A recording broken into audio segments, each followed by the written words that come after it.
is the Business of Reselling podcast. I'm your host, Jessica Oman.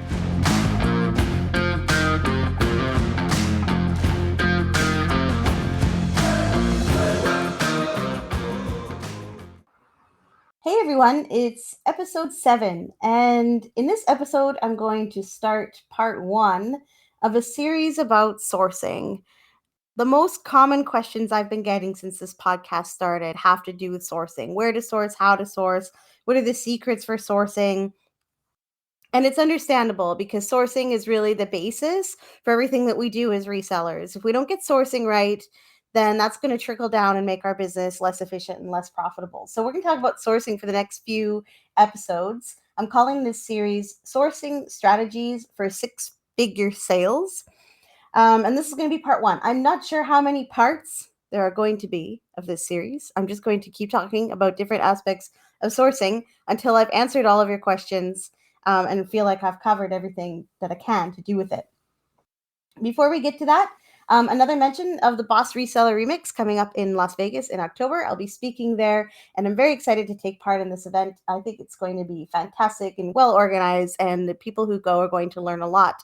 So go to resellerremix.com to get your tickets. From what I understand, there's also an option to attend virtually. So if you cannot attend in person, you may be able to participate in some of the events via the internet. So go there and check it out and get more information on Reseller Remix. It's coming up in just about 6 or 7 weeks.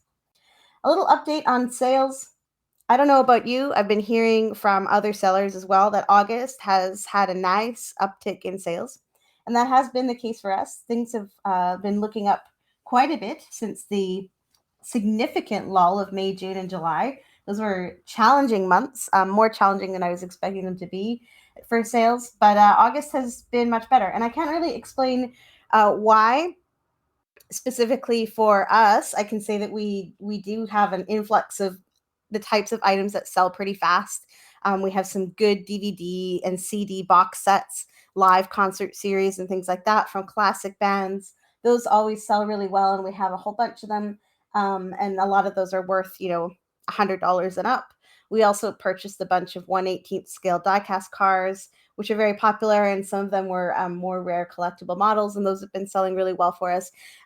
But that wasn't really a ton of stuff. I guess I can just say that we've been listing a lot, processing a lot of inventory, and that's always going to help with sales. So I can't really say overall why sales seem to be up for a lot of sellers or quite a group of sellers that I've talked to. But anyway, we can enjoy that and hope that that is bodes well for a really good fourth quarter. So we'll see how it goes, and hopefully things keep going like that. We have a lot of uncertainty. I did a whole episode about reselling during inflation. So we'll see if this is just a temporary thing or if buyers are going to be comfortable pulling out their wallets as we get into the holiday season. All right, let's get into today's topic, part 1 of the sourcing series. So I'm going to be spilling my sourcing secrets, which hopefully some of you will find exciting. It may be less exciting than you might expect it to be.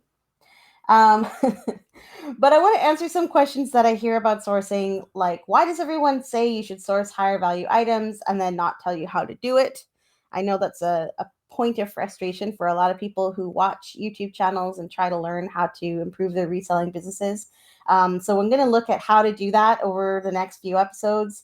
I'm going to cover all aspects of sourcing inventory, from thrifting, which I honestly don't think you should be doing, to how to do estate clearouts, storage auctions, garage sales, and other methods of sourcing.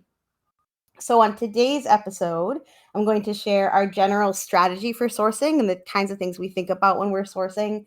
And in subsequent episodes, I'll talk about how and where to source items, just to sort of give you some more ideas on where to get good inventory.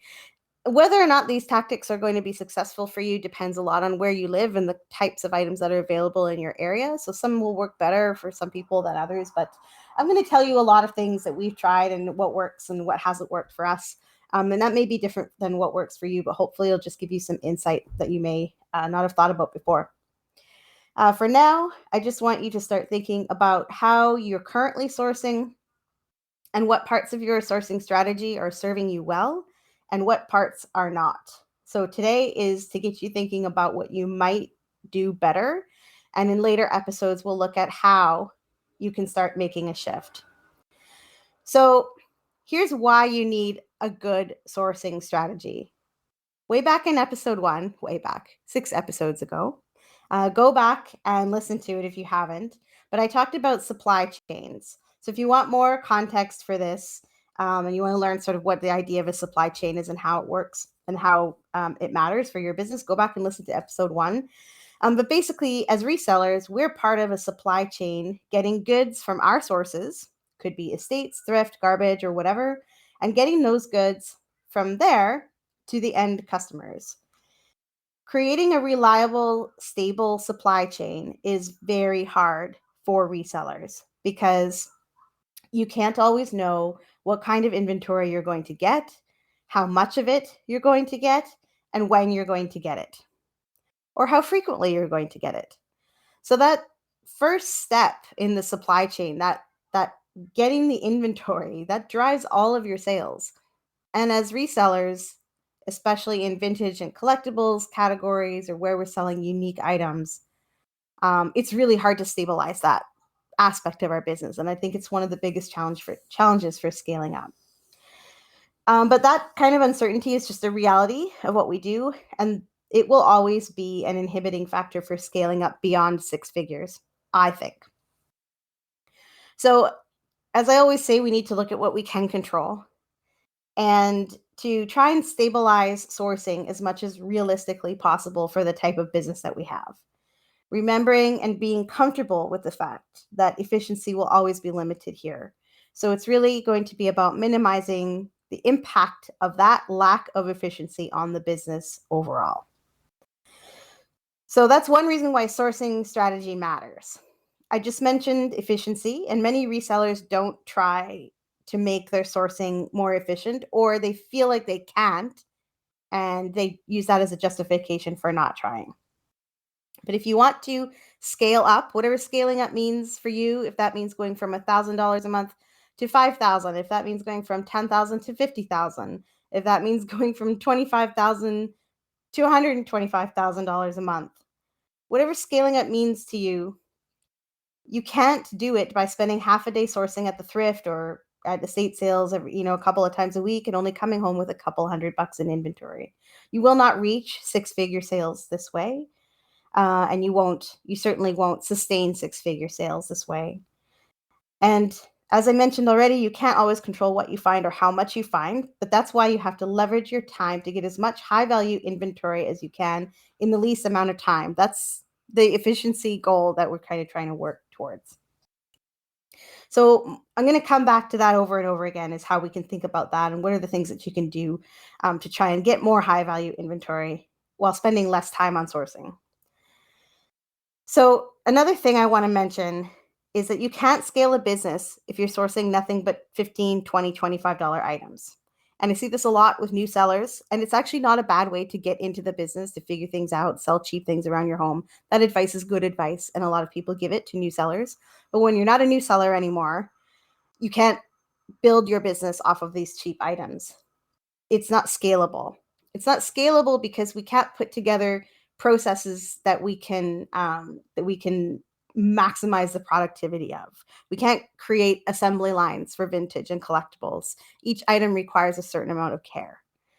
And so for that reason, we can't sell things too cheaply because we will spend too much time processing every item and not make any money. So just let's do a little bit of math, simple math here. Let's say you sell an item for $25. Okay, $25. You paid $5 for that item. So gross profit of $20.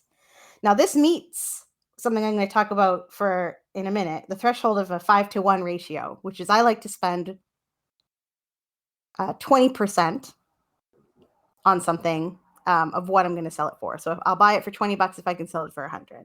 So this meets that ratio, but that approach is not going to work very well for cheaper items. So here we're already at 25 minus 5. Fees, 12.1% for most sellers in most categories. On eBay, just using eBay as the baseline, $3.03. That's assuming no international fees or any of these sort of additional fees, no promoted listing fees, et cetera, et cetera.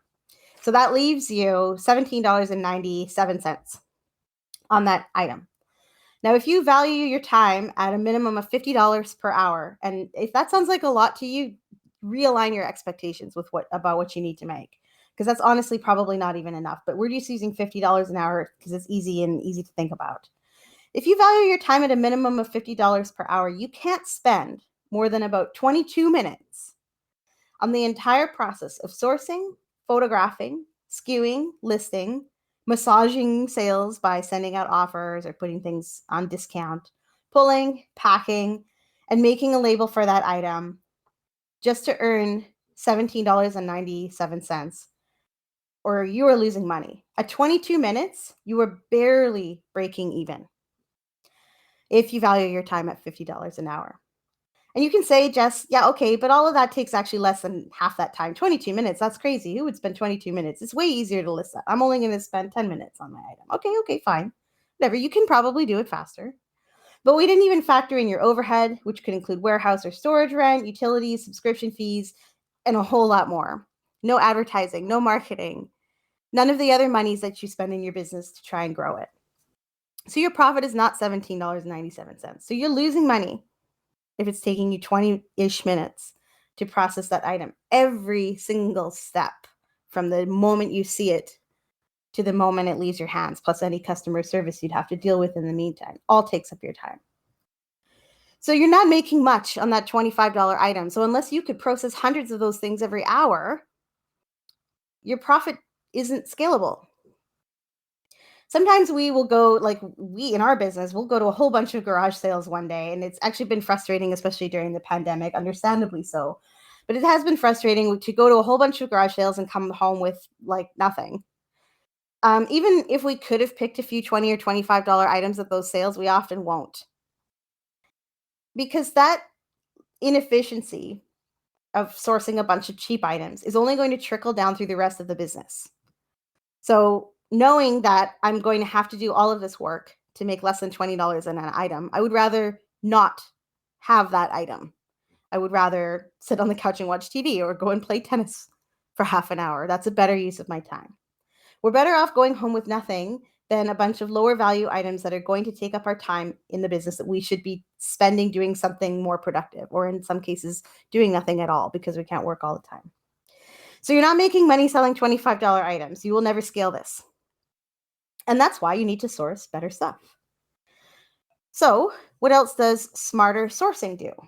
Smarter sourcing is going to help you raise your average selling price, which to me is one of the most important metrics in reselling. Your average selling price is the starting point for figuring out your average gross profit per item, which tells you how much you're essentially being paid to list those items. Now, of course, what you spend to get those items also matters, and we're going to get into a bit of that here, but also a lot more in future episodes. So as I already hinted at, what I like to go for as a general rule is a 5-to-1 ratio. So if I think I can sell an item for $100, I will not pay above $20 for it. I'm always looking for items that I can sell for $100 or more. It's an important thing to me to get to those 3-figure items, because then you get a few of those sales per day and your revenue adds up really fast, much faster than it does selling a lot of $15 and $20 items. So I'm always looking at trying to get our average selling price up. I'm still not satisfied with where it's at. It usually hovers around $65 US. I don't think that's nearly good enough. And I want to work on getting it higher, but it used to be a lot lower and we also made a lot less money. So over time, I've improved that and we've seen our overall revenue improve. So think about how you can source smarter to find more items that you can sell for a higher price. And if the how of that is something I'm going to get into in future episodes to give you some ideas. So sourcing items that you can list at higher prices is one tip. Sourcing items that will sell quickly is another almost equally as important tip. So you also need to source items that are going to sell in a reasonable amount of time.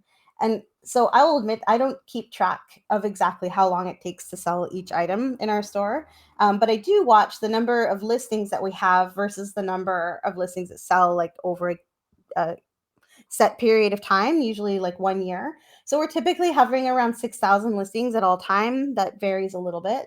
We sell about 4,800 items a year, which would suggest that we're selling through about 80% of our listed inventory annually. So I really like looking at averages and overall trends in sales rather than analyzing data on every single listing. So you're going to hear that a lot from me. And if you're somebody who really loves analyzing things at every detail and getting into the minutiae of everything, I'm probably going to frustrate you because I'm just not one of those people. I just like to look at trends to sort of understand generally how my business is doing, and I watch those things. So that's what I'm looking at. Like, oh, okay, 6,000 listings, we're selling about 4,800. That's, to me, that's good. I actually don't know how that compares to other sellers, but I do think we're pretty strong in this area. We turn over enough inventory to keep our shelves always rotating with new stock. And we have 20% dead stock or less. That's of listed items. And like you, of course, we have some pretty huge death piles of things that aren't listed, which always frustrates me. But of the things that are listed, only about 20 of it is just sitting around. And when I notice that some items or items in certain categories aren't really moving, I put them on sale. We can talk about marketing and promotions and discount offers in future episodes, but I put them on sale. I do offers. I try to sort of flush them out of the warehouse because I don't want that dead inventory taking up space. Space is worth so much money, and we're all limited to some degree in the amount of space we have. You might have a bedroom, you might have a closet. We have a warehouse that's 2,000 square feet. Some people have 50,000 square feet, but we're all limited by the amount of space we have, and space is money. So we don't want inventory that's not selling sitting on the shelves. So I try to flush it out, and then then I'm making a note, okay, I'm not going to source those types of items anymore. So always watch what's selling from your store to get a good idea of the kinds of things that you should be sourcing. The best tool for learning what types of items sell faster is just to look at the ratio of how many of an item are for sale versus how many are sold. So on eBay, if you look something up and you see 100 of them listed, I like to see about 50 sold in the last 90 days. So like sort of a 2-to-1 ratio. I'm looking for that or better. I mean, ideally, you're going to see like 10 available and 25 sold. That means you have something that's in high demand. You decide what threshold works for you based on the categories that you sell in. But learning how to source items that are going to sell relatively fast is always going to be better. But whether you think fast is 1 year or 90 days or 1 month is kind of up to you and how you operate your business. But I do like things to sell within about 6 months. I don't like them sitting around too long. It just annoys me when I'm walking around the warehouse and I see something. I'm like, man, nobody bought that vase. It's so pretty. Why is it still sitting there? And then I get all obsessed over why it's not going to sell. So I don't want to do that, spend my time doing that. So I just want to buy things that are going to sell relatively fast. Another tip that I want to share is sourcing in bulk. So I recommend bulk sourcing whenever possible. When you buy many items at once, and I'm talking about hundreds of items or thousands of items, not just a couple dozen, you're typically going to pay a lot less per item, and this can make your cost of goods negligible. So, for example, if we're picking an estate in our business and we fill up our entire truck, and we pay, say, like, I don't know, $3,000 for that, we probably have 1,000 things in there or more. We like to pick smalls. We like to pick, stuff that's easy to ship, easy to box up. Because again, we're always gearing our business towards efficiency, and those sort of small items are easy to pack and ship. So we try to source little things, plus we can fit more of them in our truck at the same time.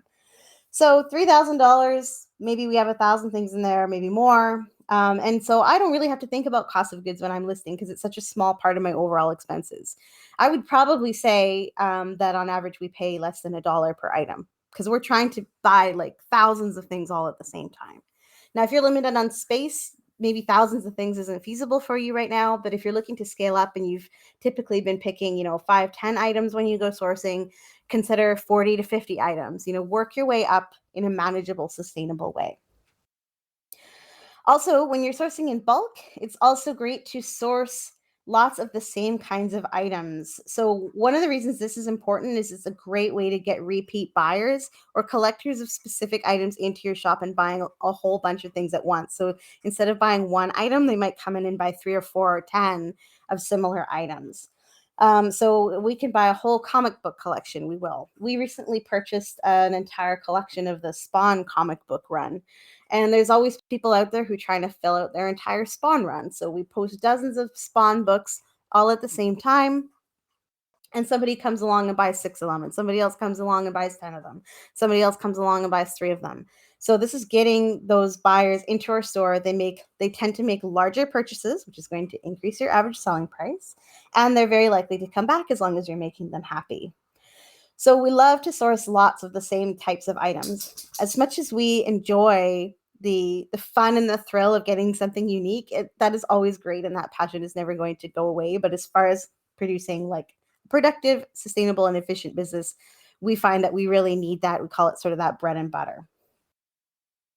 So then you can encourage those people to buy from you again, nurture them by sending them coupons, thanking them for their feedback, offering them discounts on bigger purchases and things like that. So buying in bulk, but buying a lot of the same items is going to help you a lot for efficiency, if efficiency is among your goals. So, what's our sourcing strategy? Our strategy is really just kind of a summary of everything that I've already described. So, we try to pay 20% or less of the price that we think we can get for something. We source in bulk as much as possible. We try to source larger collections of similar items. We look for things that sell relatively quickly, and we look for $100 plus items. Now, going back to $100 plus items for a second, we actually did a listing challenge last September, where we tried to list nothing but $100 plus items. So we started taking like cheaper items and grouping them into lots that we would then list for over $100. We dug around for some value in our death piles. We did different things to try and really increase the amount of $100 plus listings that we have had. And I'll tell you, our revenue from that challenge was great. So I know I'm getting away from the topic of sourcing here just a little bit, but if we hadn't focused on smart sourcing in the past, we wouldn't have been able to do that challenge at all. So when I say like your sourcing strategy trickles down into the rest of your business, that's just yet another way that it can affect you. Now, I think there's actually a lot of places that we could do better.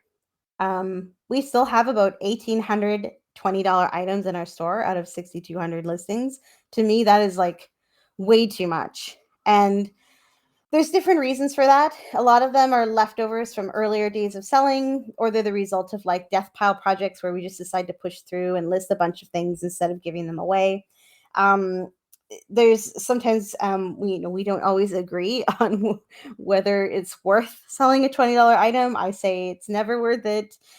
Dear husbands doesn't always agree with me, so we end up getting stuff listed that's just like, okay, it's 25 bucks, but hopefully it's something that will sell fast.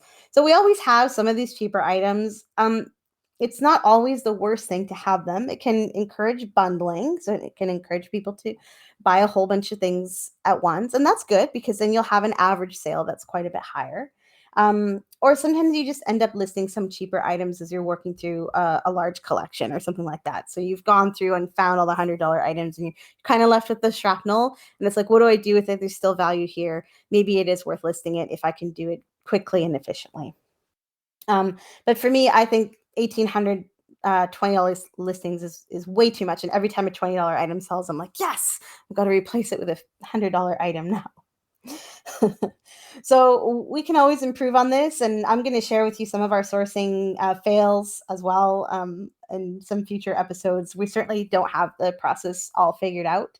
We found some things that really worked, but they don't work consistently. So that's something that I'm learning as we go along as well.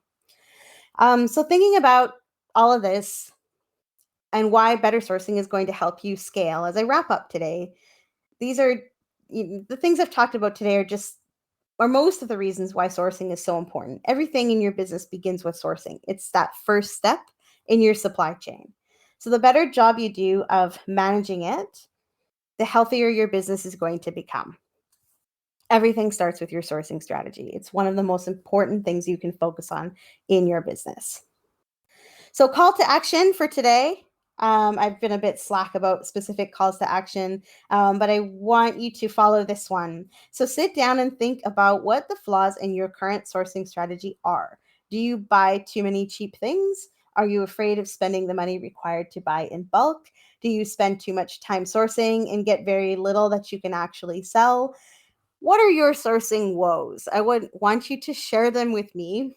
Comment on our YouTube channel. Just search Storage Warrior on YouTube and you will find all the podcast episodes there. You can email me with your questions and comments, hello@storagewarrior.ca. Don't forget to go to businessofreselling.com. You can listen to this podcast on any of the podcatchers that you might enjoy there, and pass the link along to any friends that you know who you think might also be interested in this content.